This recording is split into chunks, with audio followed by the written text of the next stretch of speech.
Welcome to r/IDontWorkHereLady, where we share stories about folks that are mistaken for employees by irate customers. And the first story is, not my store, not my problem. For the record, I do work for Walmart and did at the time of the story. My oldest niece goes to college just a couple hours drive from my home. Every so often, I'd make the drive out on my day off to visit with her and make sure she had everything she needed. Her mom covered the rent on her apartment, she walked most everywhere, and most stores she needed were within walking distance, except the local Walmart. So, during a visit, she thought of a few things she needed from the store. No big deal, we head over there. We wander around and gather the supplies she needed. A few school supplies, a movie that had just released, some fabric for her latest cosplay idea, and we're looking over the game case, commenting on some recent releases and mulling a purchase. Enter customer. Customer. Excuse me, I need a game out of here. Would you unlock it for me? Me. Sorry, I don't work here, but I see the guy with the keys right over there. It's my day off. I'm not in anything that could remotely be construed as dress code for Walmart, much less a name tag. Customer. No, I recognize you. I know you work here. Please stop being another lazy freak and get me that game. Me. Ma'am, I'm sorry, I don't work here. Can't open any case. Customer. Shut up. Look, I get it. You're lazy. You're flirting with the little twit there. You think you're gonna get in her pants. You work here. It's your job to provide customer service. Me. Ma'am, this is my niece. She attends college here. I don't even live in this town. Please leave us alone. Customer. What's your manager's name? I'm gonna file a complaint. At this point, I realize I can have a little fun with this, especially as my manager at the time has a love of snarky behavior and a no-nonsense attitude when it comes to customers like this. I give her my manager's name and cell number, knowing he was also off that day.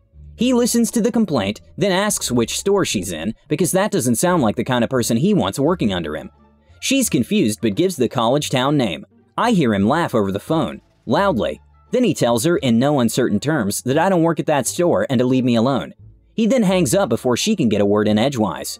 Customer. Oh, very funny, getting some friend of yours to cover for you. Now get me that game!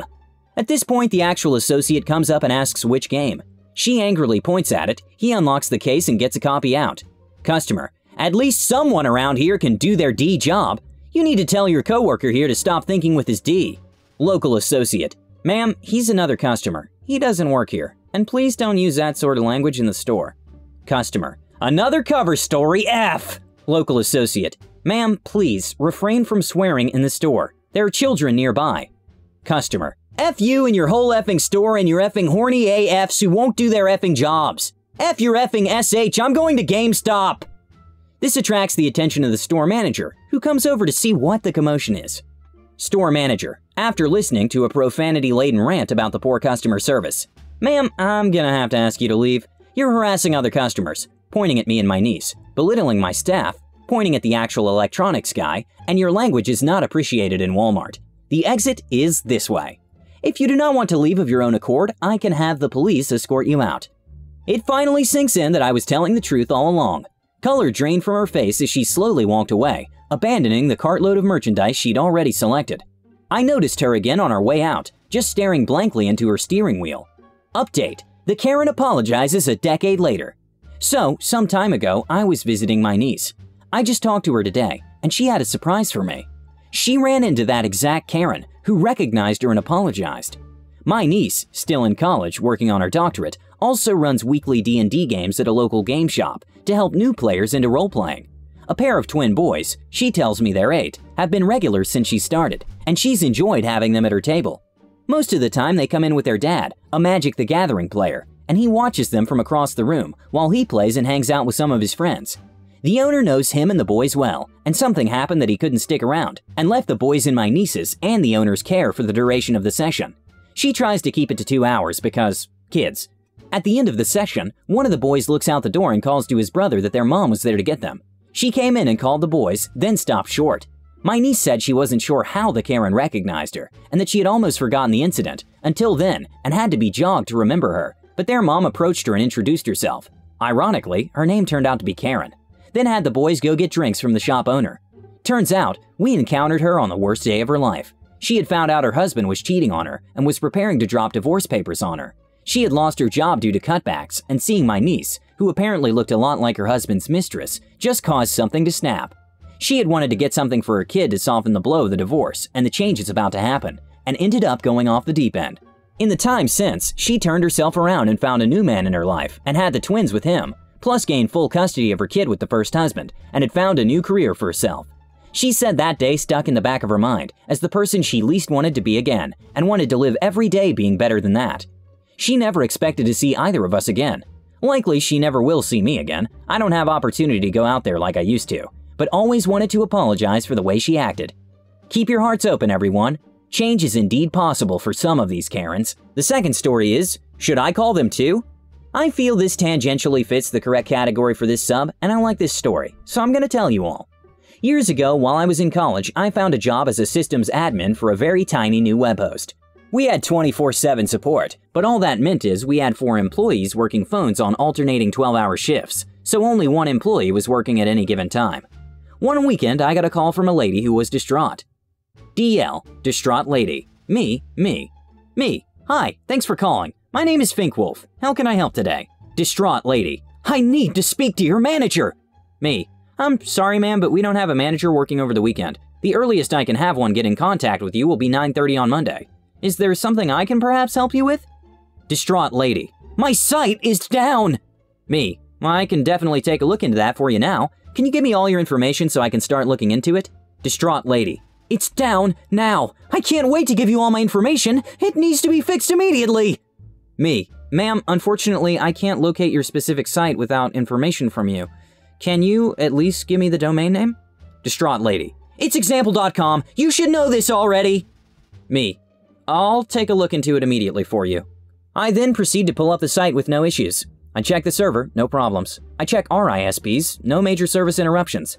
I VPN to a computer I have at home. The site loads fine even from an external source. Me. Ma'am, I'm currently able to pull up the site from both my office computer and an external computer. I can't find any issue at all. Can you check if it's still not working for you? Distraught lady. Terrible support. Call your manager in. I need to speak with him now.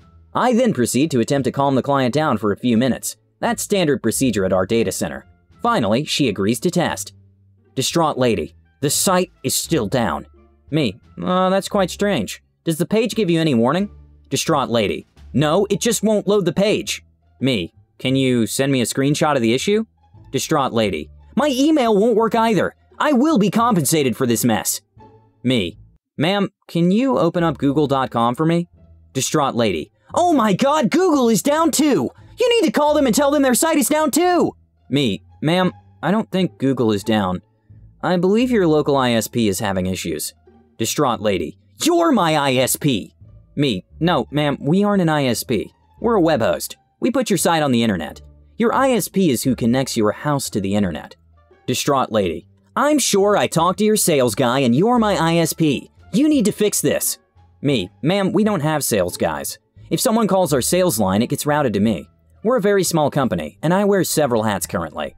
Distraught lady. If you're the sales guy, then I need to purchase your ISP services immediately. Me. Ma'am, we aren't an ISP. That isn't a service we offer. Distraught lady. Do you think I should call Google and tell them that their site is down? Me. Yes, ma'am, I do think that. Let me know what they say. The lady hung up the phone and never called back. I checked her call records the next weekend. She never called to speak to my manager. Man, I hope she called Google. It's been years, and I still think about it from time to time. The third story is, I don't work here anymore. Please stop blocking the exit. I used to work at the IT department of a local high school. Most of my job was picking up and repairing PCs and doing maintenance on the Wi-Fi network in the building, so the teachers would often come to the IT office asking for me to repair a PC or something. One day, my contract expired at that school, and I got another job, so my friends at the IT department decided to throw a small party to celebrate my new job and say their farewells. After the party, I went to the office to get my stuff in my box and leave for my new job. As I'm leaving the office and walking a few meters down the hallway, a teacher comes up to me. E.T. Entitled teacher. Me. Marshmallow explosion. Me. Entitled teacher. Wait, I need your help. A computer at Lab 2 isn't working. Go there to fix it now. Me. I don't work here anymore. My contract expired and I'm on my way to the next work now. But if you need help, just go to the IT office at the end of the corridor and they'll help you out. Good day. Entitled teacher. But I need it fixed now. Then entitled teacher ran and blocked the door leading out to the stairs that exit the building. Me. Sir, I said I don't work here anymore. I don't have the time to look into this matter nor the credentials to enter a lab and use a computer there. Entitled teacher. But you worked here for a year, of course you have credentials. Me. As I said, I don't work here anymore. I was getting tired of repeating the same thing over and over again. And if I go there and fix the computer, I can get in trouble, since I don't have any authority to meddle with that. I just turned around and got through an exit at the other side of the building and left, and I could hear him screaming from a window. Entitled teacher. I'm gonna report you to the director's board and get you fired. Me. Go ahead, I don't mind.